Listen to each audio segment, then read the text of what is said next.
میں نے یہ گیت بار بار گایا اور اتنے زور سے گایا کہ میری آواز یقیناً ہمارے جہاز تک گئی ہوگی۔ کاش ایسا نہ ہوا ہو، خرم نے کہا۔ خیر، پھر کیا ہوا؟ کوئی جواب ملا؟ مجھے نہیں معلوم کہ تم اسے کیا کہو گے، گائیڈو نے مسکراتے ہوئے کہا، لیکن جیسے ہی میں خاموش ہوا، پردوں کے پیچھے سے ہنسنے اور باتیں کرنے کی آوازیں آنے لگیں۔ کچھ دیر بعد ایک بچی سرخ پھول ہاتھ میں لیے ہوئے آئی اور بولی، یہ اس شخص کے لیے ہے۔ بچی کو خود بھی معلوم نہیں تھا کہ وہ کیا کہہ رہی ہے۔ میں نے تار جوڑے، لائٹس آن کیں اور ان لوگوں کو بتایا کہ جنریٹر کیسے کام کرتا ہے، لیکن میں جانتا ہوں ان کی سمجھ میں کچھ بھی نہیں آیا۔ پھر انہوں نے میرے لیے ڈولی منگوا دی، مگر میں نے ڈولی واپس بھجوا دی اور پیدل ہی یہاں چلا آیا۔ کہو کیا خیال ہے؟ زبردست! بہت دن بعد میں نے کوئی اچھی خبر سنی ہے۔ مائیکل، اس شخص کو جام بنا کر دو، میں بہت خوش ہوں۔ ایک بات اور، گائیڈو نے کہا، اس کی آنکھوں میں شرارت چمک رہی تھی۔ یہ بات ثابت کرنے کے لیے کہ یہ سب سچ ہے، اس نے جیب میں ہاتھ ڈالا اور مسئلہ مرجھایا ہوا ایک سرخ پھول نکالا اور خرم کی طرف بڑھا دیا۔ میرا خیال ہے یہ تمہارے لیے تھا۔ میری آواز اتنی خوبصورت نہیں، خاص طور پر انگریزی میں گاتے ہوئے۔ شکریہ دوست۔ خرم کی آواز فرتے جذبات سے لرز رہی تھی۔ اچھا، اب کام کی باتیں ہو جائیں۔ وہ تینوں میز کے گرد سر جوڑ کر بیٹھ گئے۔ خرم نے انہیں تفصیل سے بتایا۔ جس دن کنواں مکمل ہوگا، اس دن کیا ہوگا اور کیسے ہوگا۔ 3 دن بعد ڈرلنگ شروع ہو گئی۔ رابن اس موقع پر باقاعدہ تقریب کرنا چاہتا تھا، سلطان اور اس کے درباریوں کی دعوت کرنا چاہتا تھا۔ وہ ہر چیز میں ڈرامے کا عادی تھا۔ اس کی خواہش تھی کہ شیمپین کی بوتلیں کھولیں، جھاگ اڑیں اور موٹریں آن کی جائیں اور مشینیں مٹی نکالنا شروع کر دیں۔ لیکن خرم نے اس آئیڈے کو سختی سے مسترد کر دیا۔ رابن نے تیز نگاہوں سے اسے دیکھا، پھر کندھے جھٹک دیے۔ تمہاری مرضی، تم باس ہو یہاں۔ لیکن وجہ میری سمجھ میں نہیں آئی۔ کیا بات ہے؟ تم فکر مند ہو کچھ؟ بالکل ہوں، خرم نے کہا۔ وہ رابن کو سکون کا ایک لمحہ بھی نہیں دینا چاہتا تھا۔ وہ ہر لمحے اسے پریشانی اور تشویش میں رکھنا چاہتا تھا۔ کسی بھی وقت کوئی بھی زلزلہ پورے کنویں کو الٹ پلٹ کر رکھ دے گا اور ہمیں پھر کھدائی کرنا پڑے گی۔ زلزلہ شدید ہوا تو ہمارا سامان بھی کنویں میں دب سکتا ہے۔ رابن منہ بنا کر پلٹ گیا۔ خرم مسکرا دیا۔ اب رابن کو پنکھوں کی ہوا میں بھی پسینہ آتا رہے گا۔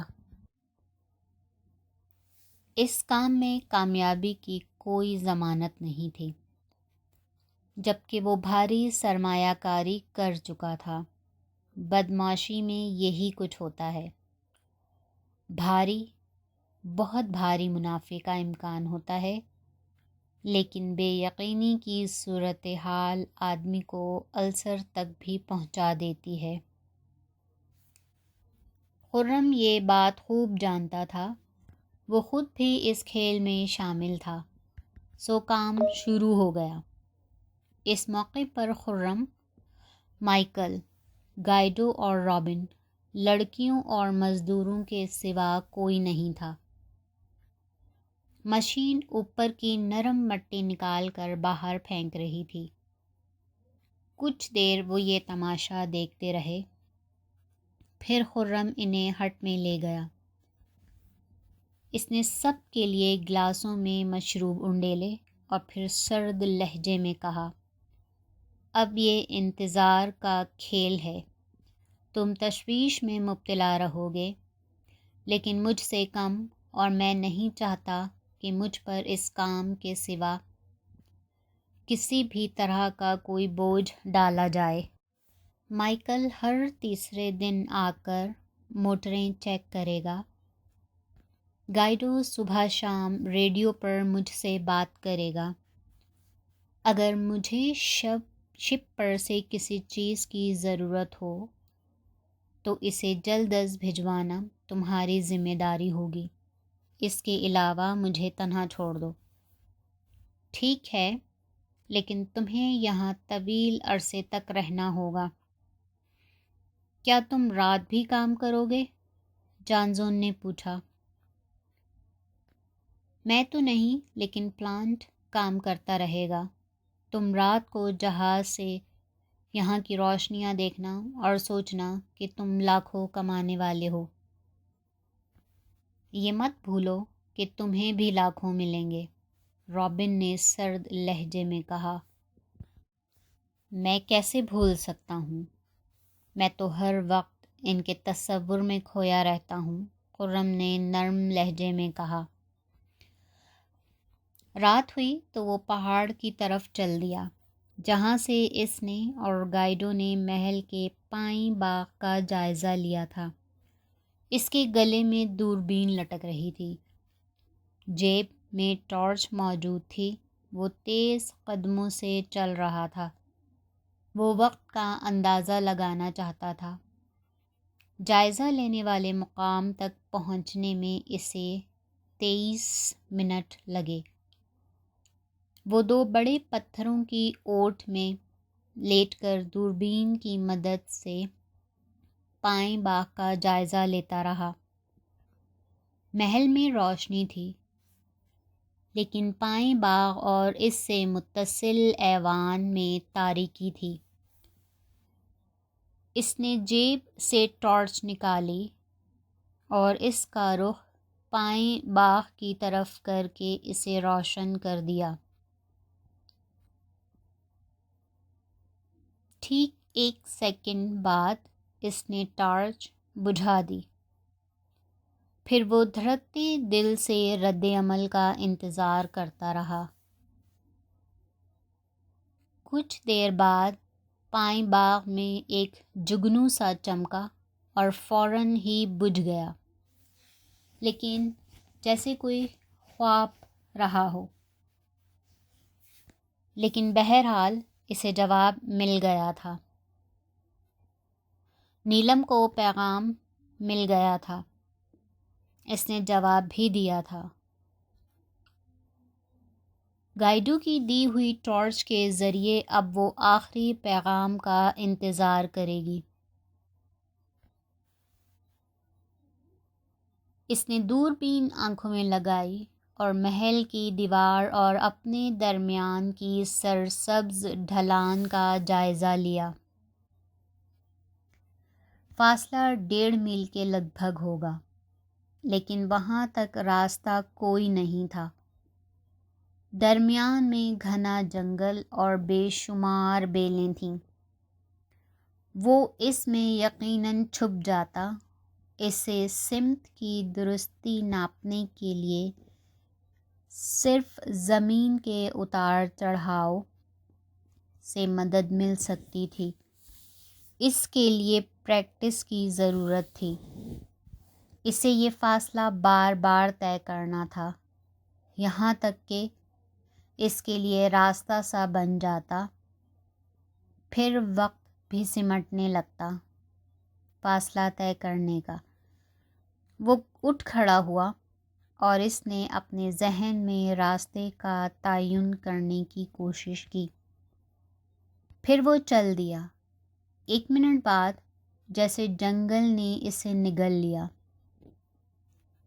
اسے وہ تکلیف دہ مسافت طے کرنے میں 80 منٹ لگے اور اس کا جسم پسینے میں شرابور ہو گیا۔ پھر اسے احساس ہوا کہ وہ اپنے ہدف سے 100 فٹ ہٹ کر دیوار کی طرف آیا ہے۔ اوپر پہرے دار تھا جو اپنی بندوق سے اسے بآسانی نشانہ بنا سکتا ہے۔ وہ جلدی سے دوبارہ جھاڑیوں میں گھس گیا۔ 15 منٹ بعد وہ اس گھنے درخت کی طرف نکلا جسے اس نے منتخب کیا تھا۔ وہ کچھ دیر کھڑا سنگن لیتا رہا۔ صورتحال دور سے جتنی اچھی نظر آ رہی تھی، قریب سے دیکھنے پر اس سے بہتر محسوس ہوئی۔ اندر کی طرف فاصلہ 10 فٹ سے زیادہ نہیں تھا۔ درخت کی شاخیں اتنی نیچی تھیں کہ آدمی آسانی سے ان کی مدد سے اوپر چڑھ سکتا تھا۔ وہ اپنے اندر ابھرنے والی اسی وقت کچھ کر گزرنے کی خواہش سے لڑتا رہا۔ نیلم کتنا قریب تھی، لیکن وہ اس تک نہیں پہنچ سکتا تھا۔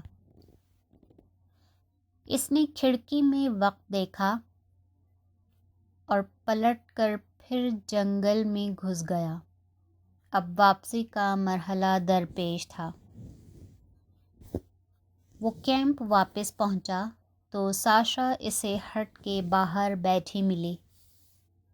اس کی نگاہوں میں خوف تھا۔ خرم کو احساس ہوا کہ وہ 4 گھنٹے کیمپ سے دور رہا ہے۔ اس نے کپڑے بدلے اور بستر پر لیٹ گیا۔ ساشا مائیکل کے بستر پر لیٹ گئی۔ رات 2 بار زلزلے کے ہلکے سے جھٹکے آئے۔ صبح اس نے دیکھا کنویں کا ڈھانچہ سلامت تھا۔ کھدائی پہلی چٹانی تہہ تک پہنچ چکی تھی۔ اگلے چند روز میں خرم کے معمولات طے ہو گئے۔ وہ صبح سویرے اٹھتا، ندی میں نہاتا، پھر ہٹ میں واپس آتا جہاں ساشا اسے ناشتہ دیتی، پھر گائیڈوں سے ریڈیو پر بات ہوتی۔ دونوں بہت احتیاط سے کام لیتے تھے۔ گڑھا گہرا ہوتا گیا۔ ساتھ کے ساتھ کیسنگ بھی کی جاتی رہی۔ یہ کیسنگ ایک طرح سے لکڑی کی کیسنگ ہوتی ہے۔ خرم اندر سے نکلنے والی مٹی کے نمونے چیک کرتا رہا۔ رات کو وہ پہاڑ پر جاتا اور نیلم کو سگنل دیتا۔ جوابی سگنل بھی اسے ہر بار ملا۔ پھر وہ وقت کا حساب رکھتے ہوئے جنگل میں گھس کر پائیں باغ کی دیوار اور اپنے مطلوبہ درخت تک جاتا اور واپس آتا۔ 6 بار کی مشق کے بعد یہ طے ہو گیا کہ اسے جانے اور آنے میں 2.5 گھنٹے لگتے ہیں۔ رات کو جب کبھی میر نہا فیول لینے آتا تو خرم اس کے ساتھ کھاڑی تک جاتا اور 1 گھنٹہ مچھلی کا شکار کھیلتا۔ اس نے میر نہا کو وسکی کی مزید 2 بوتلیں دی تھیں، سو اب اس کے لیے جھاڑیوں میں چھپی ایک چھوٹی کشتی ہر وقت موجود رہتی تھی۔ مائیکل ہر تیسرے دن آتا، تمام موٹروں کی ٹیوننگ کرتا اور الیکٹریکل سرکٹ چیک کرتا۔ اس نے ایک نیا دوست بنا لیا تھا۔ وہ ایک نوجوان ڈیک آفیسر تھا جس کا نام آرٹورو تھا۔ فیصلہ کن جنگ میں انہیں اس کی ضرورت پڑتی۔ باقی شپ پر سرگرمیاں معمول کے مطابق تھیں۔ رابن زیادہ وقت اپنے کیبن میں گزارتا تھا۔ وہ یا تو مطالعہ کرتا یا خرم کی رپورٹوں کا جائزہ لیتا۔ لڑکیاں تفریح سے زیادہ بوجھ محسوس ہونے لگی تھیں۔ وہ جانتا تھا کہ اس اعصاب شکن انتظار میں رابن کو بار بار غصہ آتا ہوگا۔ خرم کا بس چلتا اور کوئی سوئچ ہوتا تو اس کے غصے کو انتہا کو پہنچا دیتا، اس مقام تک جہاں وہ غصہ خودرو بن کر اس کو چاٹ جاتا۔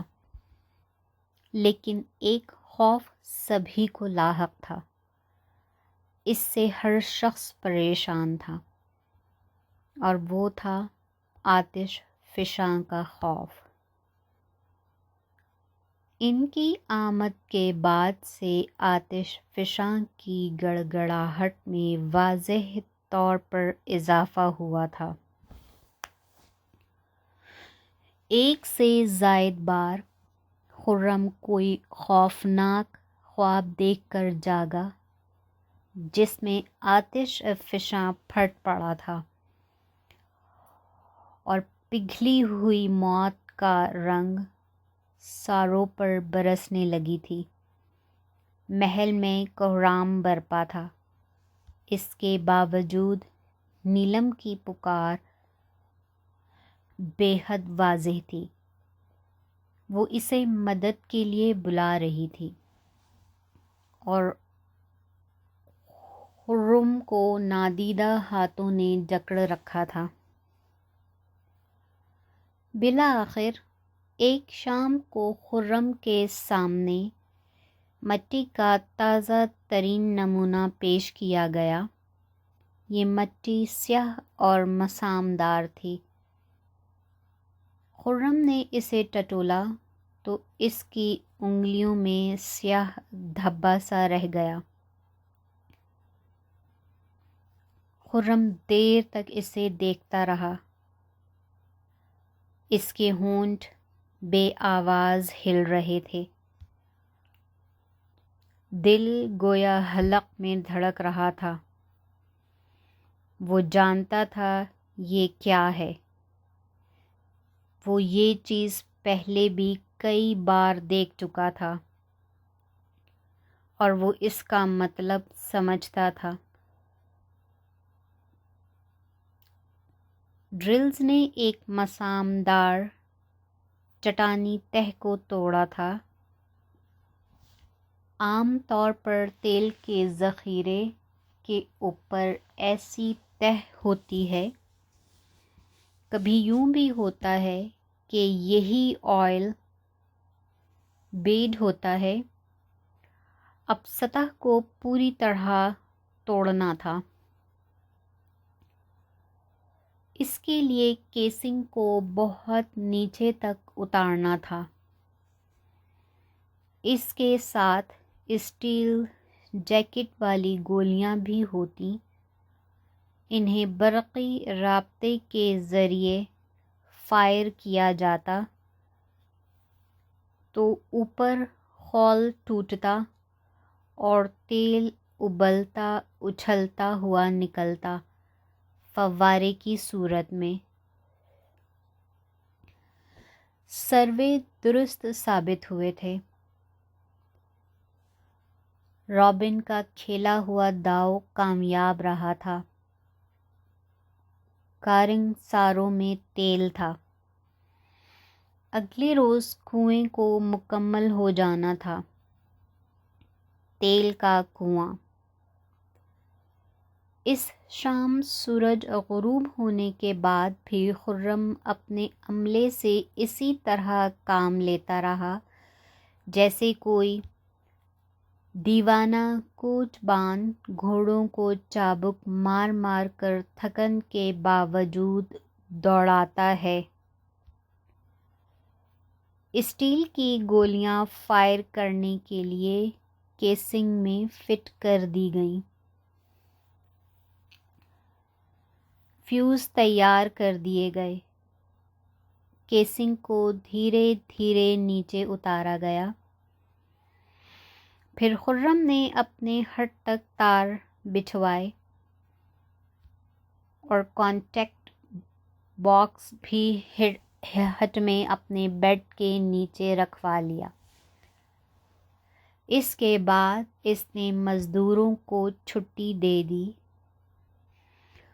اور خود دیر تک کھڑا آسمان کو دیکھتا رہا۔ کل اس رات اس نے ریڈیو آن کیا، کانوں پر ہیڈ فون لگائے۔ چند لمحے بعد گائیڈو کا سگنل موصول ہوا۔ اس نے کپاتی انگلیوں سے حروف کی چابیاں دبائی۔ کل وقت آ گیا ہے، مائیکل کو خبردار کر دو۔ تم شام سے پہلے ہی آ جانا، کسی سے کچھ بھی نہ کہنا، بس اتنا ہی کافی ہے۔ میں سمجھ گیا، گائیڈو کا جواب موصول ہوا۔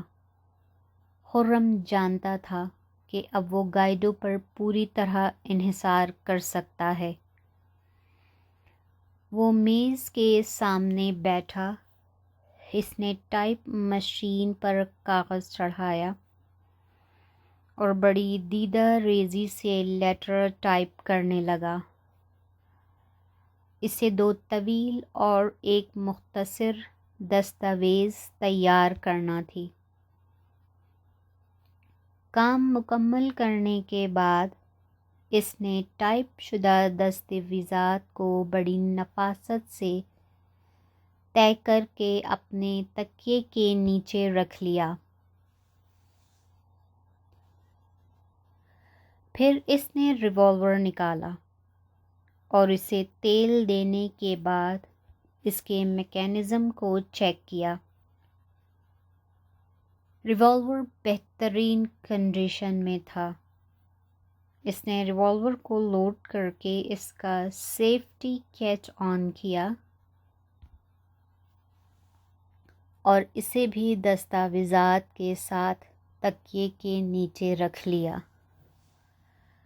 کل وہ بری طرح تھک گیا تھا۔ اس کے دماغ میں بھن بھن سی ہو رہی تھی، ہاتھ لرز رہے تھے اور جسم تھکن سے چور تھا۔ وہ نہانے کی غرض سے ندی کی طرف چل دیا۔ ساشا اس کے پیچھے آ رہی تھی۔ وہ نہا کر نکلا تو ساشا نے تولیے سے اس کا جسم پونچھا۔ وہ یوں چل رہا تھا جیسے سوتے میں چل رہا ہو۔ ہٹ میں پہنچ کر خرم نے بڑے محتاط انداز میں بڑی وضاحت سے ساشا کو بتایا کہ اگلے روز اسے کیا کرنا ہے۔ تمہیں کل محل جانا ہے، زنان خانے میں جانا اور عورتوں کو صاحب لوگوں کے ساتھ گزرنے والی زندگی کی دلچسپ کہانیاں سنانا۔